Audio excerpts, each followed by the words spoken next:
Hi, this is Lou, your immigration lawyer. Kamusta?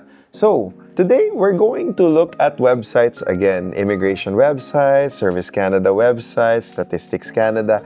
Bakit? Kasi may mga nagtatanong sa akin, Lou, paano ba mahanap yung knock code ko? Lou, in-demand ba yung trabaho ko?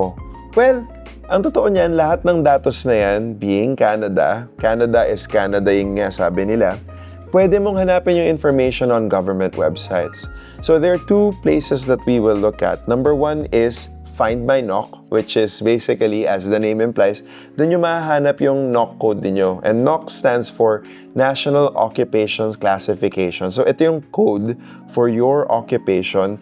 So halimbawa, registered nurse ka, may code yan, 5 digits, and basically lahat ng registered nurses, kahit ano pa yung title ninyo, pasok kayo dito sa category na ito. Pangalawa, pupuntahan natin yung job bank. Kasi doon natin malalaman kung yung registered nurse ba ay talagang in high demand. Tignan natin across different parts of Canada. Let's begin. We start our search through the mighty Google. So ang unang pupuntahan natin is Find My NOC. So if you type in literally Find My NOC, N-O-C, and I hit enter, may mga lalabas na website dito. May nakakainis na extra dito. Siguro na bomb nila yung Google na lumalabas. Find My NOC, AI for Canada Immigration Policy. Huwag natin puntahan yan. Kasi actually, yung pupuntahan ninyong website, yung government website talaga. Paano natin malalaman kung Government of Canada website yan? Well, usually, makikita natin yung ending ng website address is GCCA or kadalasan, canada.ca. So, nakikita ninyo yung first two options ninyo, canada.ca and gc.ca. Diba? Hindi group chat yan. Government of Canada po ito. So actually, yung gusto ninyong puntahan in this case is yung National Occupational Classification. Sasabihin nyo, Lou, sabi mo find my NOC, tapos nakalagay sa taas, find your NOC. Counterintuitive, hindi po ako nagpapatakbo ng website, pasensya na po. Pero yung second po, NOC, ito po ang pupuntahan natin. And we get to the website. Actually, dito you have two options. Tignan natin na mabuti itong website na ito. The NOC is Canada's national system for describing occupations. You can search the NOC to find where an occupation is classified or to learn about its main duties, educational requirements, or other useful information. Actually, very interesting to kasi may dalawang tab tayo dito. Search by job title or search by NOC code. And on the left, makikita ninyo may nakalagay version. Huwag nyo nang galawin yan para yung current version yung makikita ninyo kaagad. Kasi kapag ginalaw nyo yan, baka yung ibang version na outdated na, baka may in trouble pa kayo. So, keep it to the one that is the default. So, sabi natin kanina, we're looking for registered nurse. Sabihin natin, nurse, head nurse, diba yun yung title. Pwede natin nilagay yan sa job title field. So, lagay natin head nurse. And if we click search, anong lalabas? Ayun! Lumalabas, nursing coordinators and supervisors. So actually in Canada, they make a distinction between head nurse and yung registered nurse lamang. Pero usually naman yung mga head nurses, alam naman natin, mga registered nurses din ito, na-promote lang dahil may managerial roles. So balik tayo. Palitan ulit natin siya. Lagay lang natin nurse. And let's search. Anong lalabas? Looks like maraming lalabas na options, di ba? Tignan ninyo. There are 14 entries kapag ka-type natin nurse. So makikita natin dito, nakakapagtaka bakit legislator, legislative and senior management occupation nandyan. But if you scroll very closely, if you look at this entry, registered nurses and registered psychiatric nurses. Meron din, of course, mga nurse practitioners. Meron din mga licensed practical nurses. So let's click on registered nurses together. And we know now that the code for RNs is 31301. Let's read this together. Registered nurses or registered psychiatric nurses provide direct nursing care to patients, deliver health education programs, and provide consultative services regarding issues relevant to the practice of nursing.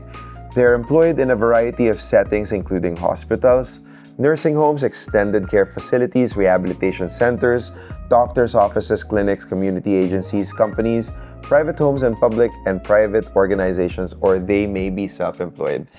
Bakit binasa ba natin itong Noli Me Tangere at El Filibusterismo? Baka nagtatanong kayo. Well, the answer is very clear. Kasi when you're doing matching for NOC or NOC, napaka-importante na nakafocus tayo dun sa tinatawag na lead statement. And on this page, I'm currently highlighting the lead statement of the NOC. Madami kasi sa mga kababayan natin na kapag hinahanap nila ang NOC code, naka-fixate sila dun sa job title. 'Di ba? So sinabing head nurse. Thankfully, the database actually provided the correct NOC for that one. But if we say nurse, ang daming title na pwede dito. Nurse researcher, nursing consultant, private duty nurse. So, di ba yung private nurses, marami na sa atin yan sa Pilipinas. So, we have to be careful na hindi natin i-obsessively fixate yung title natin. But rather, look at the lead statement. Kasi dito, minamatch ng isang immigration officer yung occupation ninyo, yung job description ninyo with the particular NOC code. This is what matters in the end. Pero syempre, importante rin na basahin yung palabok na kasama na itong page na to. Ang totoo, hindi naman palabok to. Importante po ito. Nandito po yung main duties ng mga nurses, generally speaking. So, ang maganda sa nurses, because it's a licensed occupation, kung registered nurse ka, madali lang i-match. So long as yung employment letter ninyo for the purposes of PR application, nandun naman generally speaking yung mga responsibilities ninyo as a registered nurse, at may ma-match natin dito sa main duties, okay kayo. But again, the matching happens dito po sa lead statement. Meron din po, napaka-importante, employment requirements. Kung titignan ninyo, registered nurses, completion of a university college, sabi dito, is required. Diba? At meron din registration with a regulatory body. Alam naman natin, hindi kayo basta-basta pwede mag-practice as a nurse, right? Kailangan lisensyado kayo. So, registration with the Ontario College of Nurses or CNO, College of Nurses of Ontario, is required in all provinces and territories. And I suppose this is important to highlight kasi there are some occupations na hindi kailangan na may registration.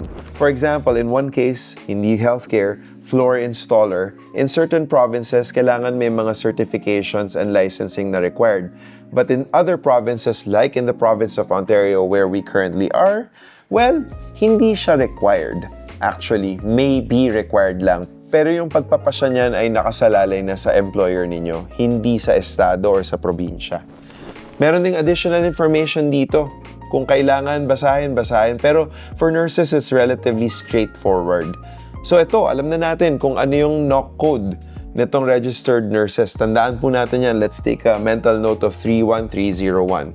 And i-copy na rin natin siya for our purposes. Magbubukas ako ng fresh tab dito. Meron din sa inyo nagtatanong, Lou, in-demand ba ang registered nurses in Canada? Siguro natatawa kayo dyan sa comment section kasi ano ba naman yan? Alam naman natin tong si Lou laging sinisigaw at the top of his lungs.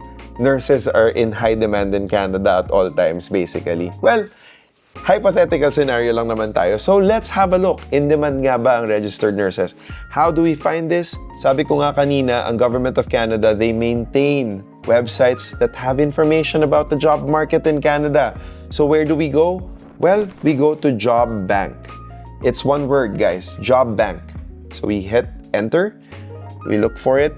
And there we go. It's the first result on Google. So let's click that one. So itong website na to, napaka-interesting talaga kasi ito yung ginagamit for labor market impact assessments. Kailangan mag-post sila ng ad dito. So alam natin na maraming job vacancies kung saan ang employer naghahanap ng foreign nationals para kubrahan ang posisyon. Kailangan nilang mag-post dito sa website na ito. At kung titignan natin ang website na ito, makikita ninyo kung find the job ang i-click natin. Obviously, from the perspective of the job seeker, you can type in keywords, nurse, di ba? Click natin, saan kayo naghahanap? Sabihin natin sa Toronto, kung nasaan tayo. Nag-auto-populate pa nga di ba? So we can click on search. Let's forget about browse or advanced for now. Tignan natin kung anong lalabas. Kita ninyo ang daming result just for Toronto, 76 positions for nurse. In demand siya, in other words. Kita ninyo yung mga posting ng mga naghahanap ng foreign nationals to fill it up, di ba? Yan. Jobbridge Global, Humberline Drive, ito naman. I think I know where this is actually. Humberline Drive. Let's look at this one. Nurse. Posted on talent.com as well. Registered practical nurse, temporary part-time evenings. Sweldo is 35.07 cents per hour. It is term or contract part-time. Starts as soon as possible. They have one vacancy. Let's look at the full job posting. Ito. Kita nyo? Andito yung posting. Nandito ba yung employer? Curious din ako. Halika kayo guys. Makimarites tayo. Ano ba meron dito? Hindi nakalagay yung employer. Ano? Pero nandito yung mga offer. Ito. Sorry guys. Registered practical nurse, Deerwood Creek Community. And of course, kung maghanap tayo, nasan ba tong Deerwood? Punta tayo sa Google Maps. Ayan, nandito sa may Humberline, sa malapit sa Finch Avenue and Highway 427. So ayan, ang maganda dyan actually, malapit siya sa sa Humber North, sa Humber College North. Merong bagong tayong LRT, may station, yung terminus andyan. So actually, from a public transit perspective, okay siya. So, guys, kita ninyo, itong job bank, merong listing ng maraming trabaho. Pero yung main question natin kanina, in-demand ba yung nurse? So, balik tayo dun sa main page ng job bank, diba? Kung titignan ninyo yung tuktok ng website na to, and dito yung mga tabs, may mga options pa kayo. Job search, training and careers, labor market information, hiring, help, and about. We'll want to go to labor market information. Kasi makikita ninyo dito, explore the market, job profiles, wage reports, outlook reports. Ang gusto ninyong tignan dito is yung outlook report. Kasi ano ba yung outlook ng pagiging nurse?